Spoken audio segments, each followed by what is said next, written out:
Hello, folks. It's Andy, the Analytical Preacher. Our topic today, how would the Bible guide us or direct us concerning tattoos? What does the Bible have to say about tattoos?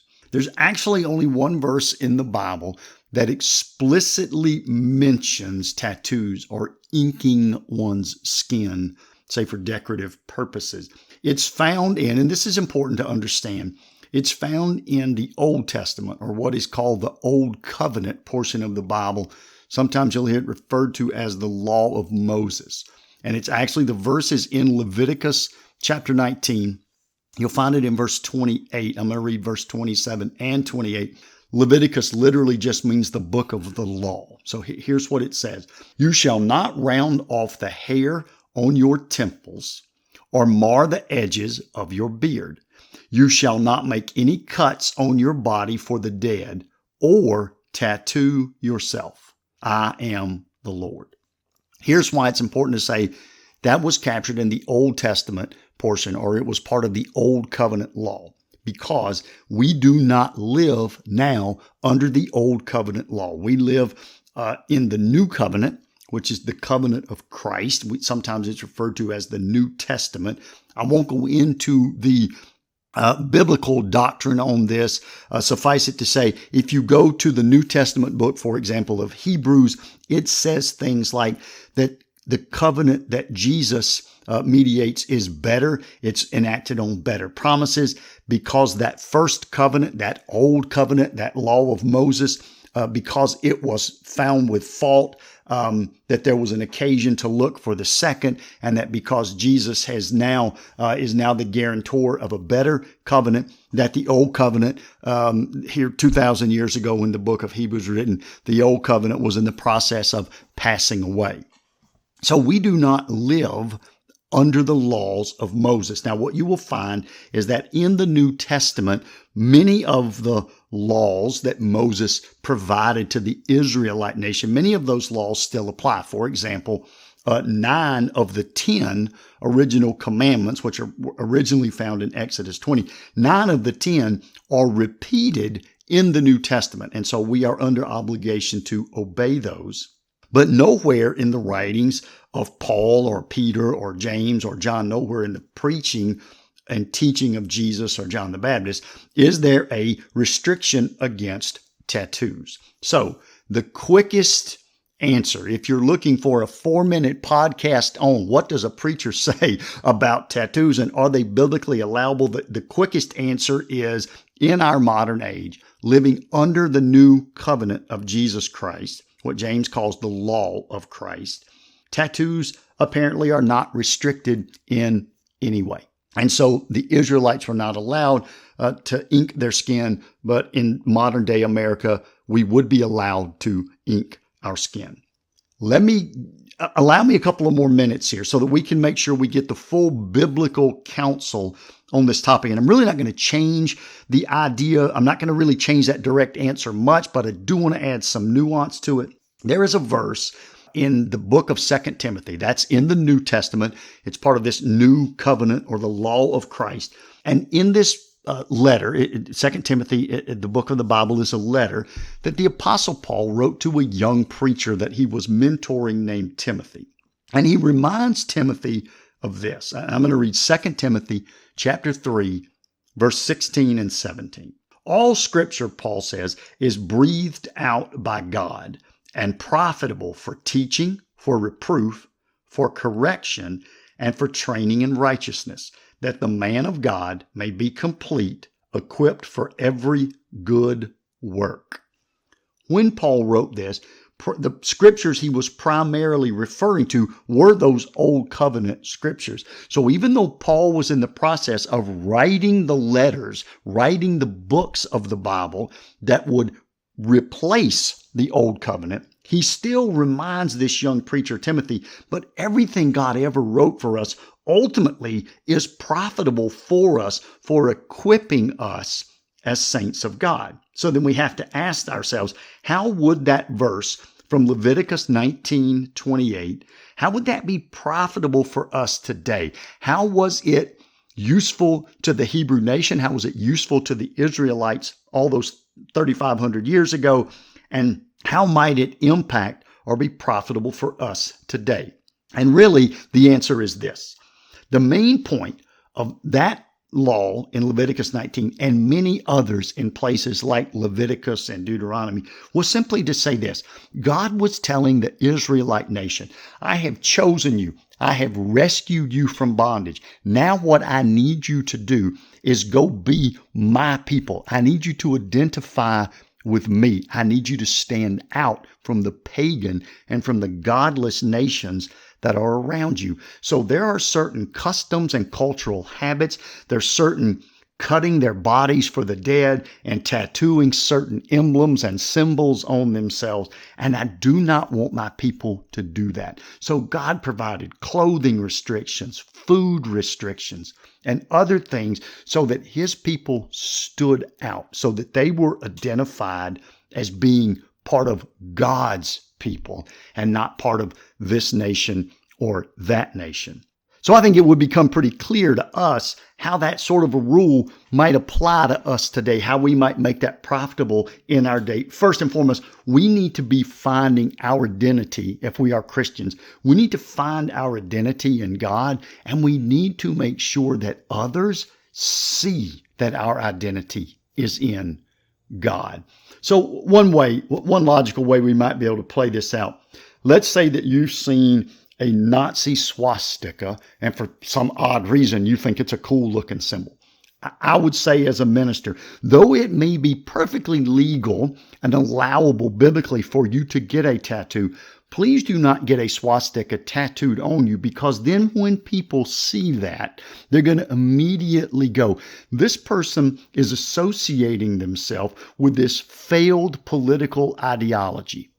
And because of that failed political ideology, they must not be a person of God. Same thing with the hammer and sickle of the communist Soviet Union. It was a godless empire.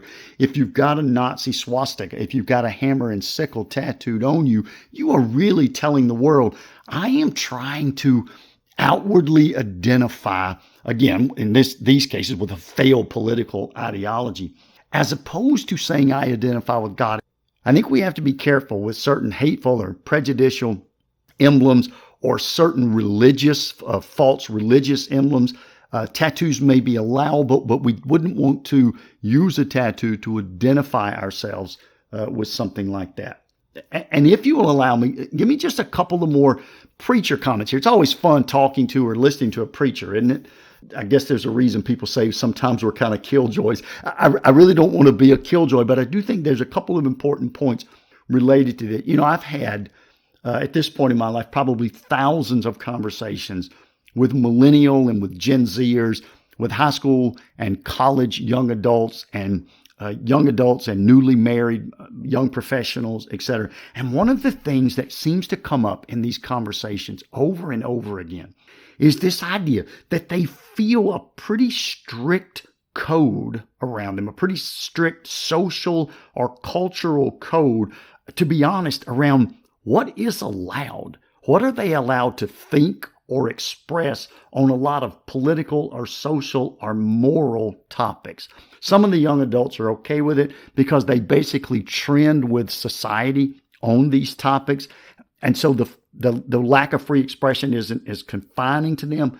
But a lot of these young adults will honestly admit that it's bothersome to them and it is stressful to them. And they speak of this really fast and furious retribution in academics. They speak about this absolute certain reality of being canceled and ostracized on social media or by a peer group of friends that they care about, even if they agree with 85% of what this peer group or these academic professors believe in, and they only disagree with 10 or 15%, they feel like they're just not able honestly to express themselves, to be who they are, to be their own individuals. Society says, no, you must conform to this. Here's what's relevant to this podcast. I believe in speaking with some of these young people that they, without maybe understanding it themselves, they sort of subconsciously have latched on to tattoos as a societally acceptable way to express their individuality. And so, in some sense, they feel like they can't really express maybe their faith or their politics or where they stand on some of these very complex societal trends. Say, this is black and white. You stand here or you stand here on this issue. When in reality, these young people tell me, it's never that simple. It's never that cut and dry. And there's these nuances and these complex dynamics about why I hold the view that I do. And yet I'm not allowed to express that. And every young person at some point wants to sort of express themselves. They want to be themselves. And so I feel like a lot of them have come to understand that as society puts them in this pressure cooker of conformity, one of the few channels they feel they have that is acceptable in the young adult society to really express individuality is through how they ink themselves. And so that's the option they choose. One or two folks have even said there's almost a pressure to ink yourself. There's almost a pressure that says you need to conform in terms of faith and in terms of politics and in terms of moral and social decisions. You need to conform to this. You also need to be inked to express your individuality because that's what's acceptable. So I would simply say, though it is certainly allowable in a New Testament world, in a new covenant existence, it's certainly allowable to get tattoos. If you come to understand, if you think that, if you know or you think the odds are fairly high, if what you are actually doing is having a reaction to the stress of this societal conformity, then you need to think long and hard about getting a tattoo if it's to express an individuality that you don't feel you can express in a different way. That is a very emotionally unhealthy approach to making a decision such as that. Ultimately, when we make those emotionally unhealthy decisions, they never, ever turn out well. In fact, what they tend to do is dig that emotionally unhealthy hole a little bit deeper. So now I'm a young adult who feels stress to conform, who feels as if I can't express my own honest views and opinions. So I will instead, to try to take this pressure off of me, I will have my own unique tattoos. And then ultimately that puts even more stress on you. And so if that is the reason, I think you have to be very honest with yourself about your reason for wanting a tattoo. And then the last point here, let me make this. Paul writes, the same Apostle Paul that wrote to the young preacher Timothy, Paul writes in a letter to some Christians at a city called Corinth. And so in the New Testament, we call it the book of 1 Corinthians. In 1 Corinthians chapter 6, verse 12, Paul writes, all things may be lawful for me, but not all things are helpful. All things may be lawful for me, but I will not be dominated by anything. I have had some sessions with individuals who have become essentially addicted to various things: alcohol, drugs, gambling. One of the things that some of these individuals have become addicted to are tattoos. And again, it may be a spiritually approved choice for you to ink yourself. It may be a spiritually approved choice, but even if it's lawful, Paul says, if it's going to come to dominate you, if you're going to become essentially addicted to the next one and the next one and the next one, and it begins to interfere with your life and your relationships and your spending patterns on other things, again, I think you have to be honest with yourself and say, it is spiritually allowed, but it has become emotionally unhealthy for me to make that choice. So let me simply close with this. The old covenant absolutely forbid the Hebrew nation from inking and tatting their skin because other pagan nations around them did it, and God was afraid that they would not be identified as his chosen people if they acted and dressed and ink themselves like those around them. We are no longer under that. We are to act as children of God. We are to be seen as God's people, but it's in how we choose to act and react to society, not in terms of what we might wear or whether we cut our beards or whether we ink our skin. So it is allowable under the new covenant of Christ. But let me just close with this one verse, also from the letter that Paul wrote, 1 Corinthians. I'm going to go to chapter 10, verse 31, and simply say this. So whether you eat or drink, or whatever you do all to the glory of God. Whatever you do, if you are interested in a tattoo and you truly believe that in getting that tattoo, you can do that as a New Testament Christian to the glory of God, then there is no biblical reason for you not to do that. All right, folks, this is Andy. Until next time.